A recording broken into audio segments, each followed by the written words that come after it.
wedding day, like my hair's back. I made it to May 24th, 2014.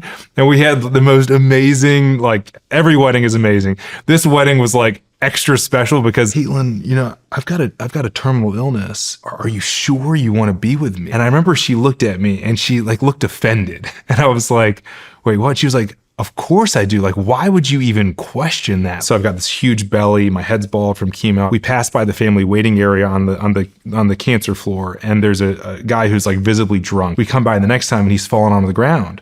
And so my dad runs over to him and helps him back into his chair. And he looks at my dad and I, and he says, "Thanks so much. Good luck to you and your wife." And we're like, "Wife? What is he talking about?" Then I look down at my belly and I realize he thinks that I'm my dad's pregnant wife and that we are walking laps to deliver our baby on New Year's Eve. I started taking it in January of 2014, and Caitlin and I, our wedding day was May 24th, 2014. So it was like, am I going to make it to May 24th? It was sort of this countdown. Wow. And we made it to May 24th, and my hair grew back like just in time for wedding day because all the chemo, like it came back just in time. And like wedding day, like my hair's back. I made it to May 24th, 2014. And we had the most amazing, like every wedding is amazing. This wedding was like extra special because everyone that was in attendance was like, I can't believe this is happening. Like I couldn't believe it was happening. Like, and then of course, when you think about, saying till death do us part, it's like, it has a whole different meaning when you know that the person you're marrying, for me, Caitlin, that like she was there with me through everything. We had a little conversation before the interview about how you guys were engaged, and you had a question for her. Could we revisit that? Absolutely. What an amazing woman. She's incredible, isn't she? Just with me through everything. And so, yeah, the question I had for her was, right when I finished those 6 months in the hospital, Shawn, you've seen the picture of me. My head's bald from chemo. I've got this huge belly because of my liver and my kidneys weren't working. And actually, I'll tell a story about that in a minute.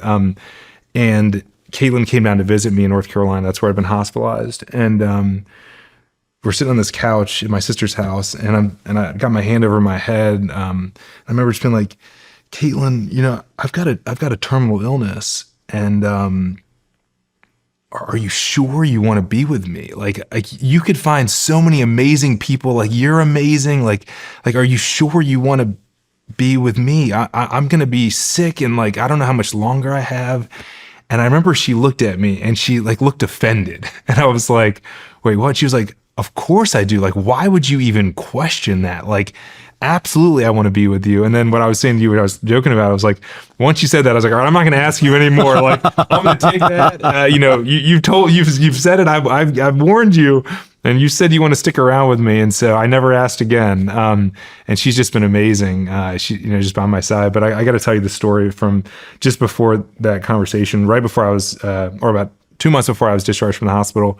It was New Year's Eve 2010. And I was just I just gotten chemo, and I was just sort of like finally well enough to walk around the hospital. And my dad and I decided to do a walk on December 31st, New Year's Eve night, about 8 p.m. And so I've got this huge belly. My head's bald from chemo. I've got my infusion that I'm rolling with, and we passed by the family waiting area on the cancer floor, and there's a guy who's like visibly drunk. He's sort of like swaying in his chair on this unit, and we come by the next time, and he's fallen onto the ground. And so my dad runs over to him and helps him back into his chair, and he looks at my dad and I, and he says, "Thanks so much. Good luck to you and your wife." And we're like, "Wife? What is he talking about?" Then I looked down at my belly and I realized he thinks that I'm my dad's pregnant wife and that we are walking laps to deliver our baby on New Year's Eve.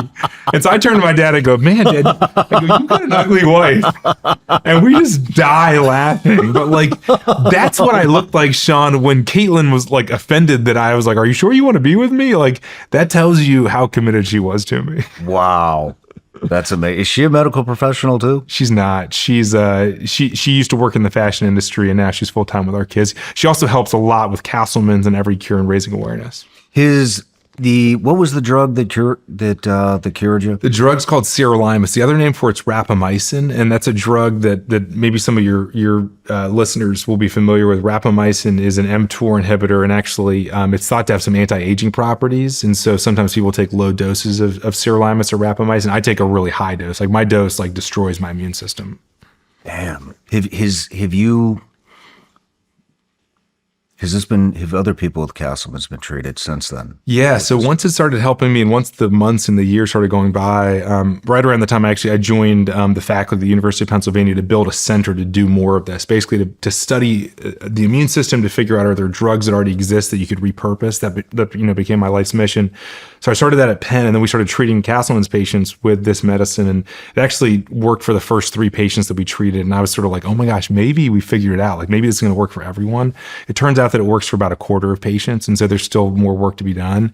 But yeah, I mean, the first patient that I saw that we treated was this young boy named Joey, who was in the Children's Hospital of Philadelphia, and I'll never forget like seeing him just before treatment was started, and then seeing him a couple days later, and like seeing the blood work and seeing that things were improving within days. He was critically ill in the hospital, and within days seeing things were starting to stabilize and they started getting better. And I would come by every day, and his mom would hand me the lab test, and I would look at it and I was like, oh my gosh, Joey, this is working.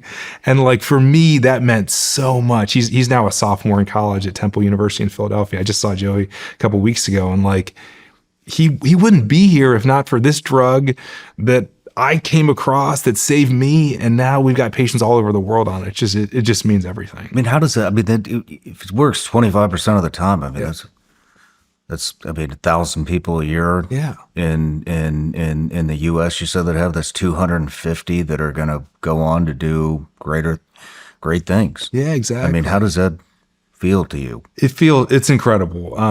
And you know, the feeling, and actually the thing that's most incredible, Shawn, and I don't know if you'd immediately appreciate this, but for me, what I've found is the most incredible part is when I get to hear about what these people are doing, basically in this overtime that they've got. So like Joey's a sophomore in college.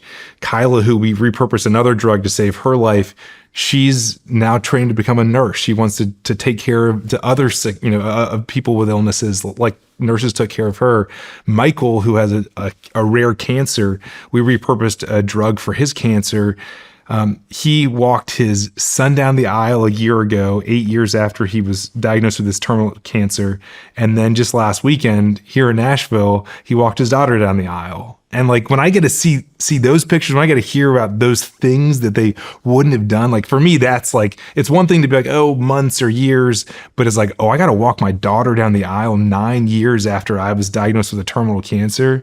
That's just the most incredible thing for me. Man, that has to feel incredible. Amazing. It's incredible. And it's it's sort of like, it'll really drive you to want to keep doing it, right? Because it's an experience when you hear about any one of these things where you're like, I just want to do this for more people. And so it's this combination of like, when you can help people like that means so much. And of course, in my case, I'm like, every day I breathe, I can remember what it was like. But the other thing is that there's also all this suffering happening right now in the world. And there's people, as you mentioned, getting diagnosed with this disease and that disease. And every day, Shawn, I'm hearing from a patient with a horrible condition, or many of them. And so you sort of juxtapose like all of the incredible hope that you get from all the people you can help, and then all of the people who are suffering right now from horrible diseases. And that's just driven us to say, like, we've got to make sure that all the drugs that we've got there's about 4,000 drugs that are FDA approved. We got to make sure every one of them is used for every disease they can possibly treat. So that way, these people suffering over here, if there's a drug for them, we got to get it to them. And it's not that I believe, Shawn, that every patient with every disease could be treated with an existing drug. I don't believe that's the case. But I do believe that if there's a drug that could treat some of them or a fraction of them that's already at our CVS, we got to find it. Yeah, I mean, I don't know how often this happens, but just 2 examples off the top of my head. I mean, Viagra was originally a blood pressure medicine, correct? That's exactly right. Now people are getting busy in their 80s, and hopefully I'll be one of them.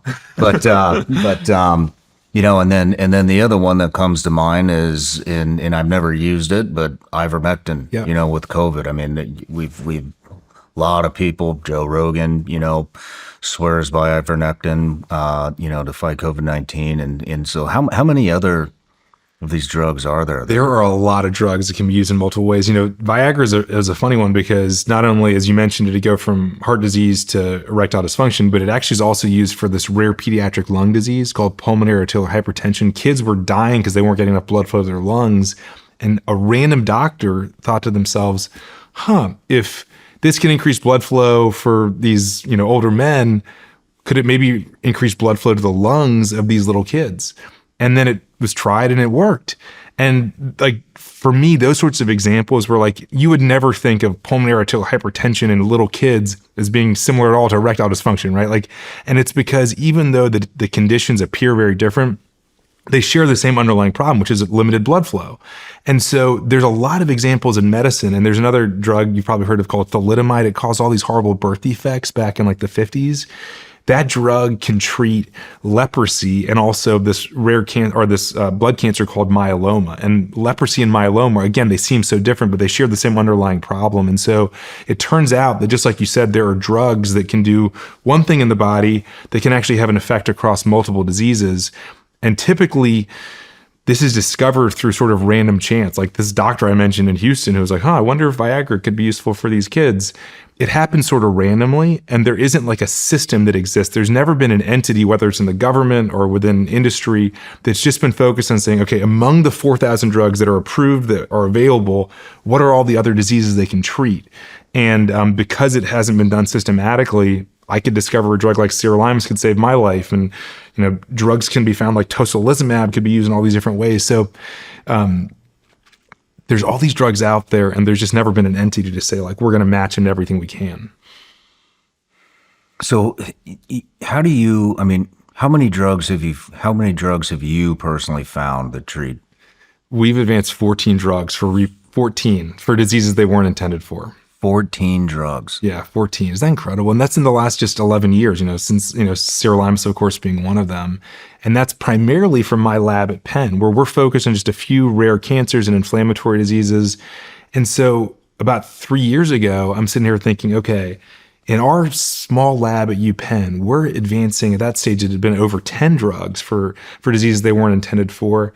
It's like, how many more are there out there? And what was so important that this came up about 3 or 4 years ago is that no matter where you're watching Shawn Ryan Show from, if you get anything out of this, please like, comment, subscribe, and most importantly, share this everywhere you possibly can. And if you're feeling extra generous, please leave us a review on Apple and Spotify podcasts.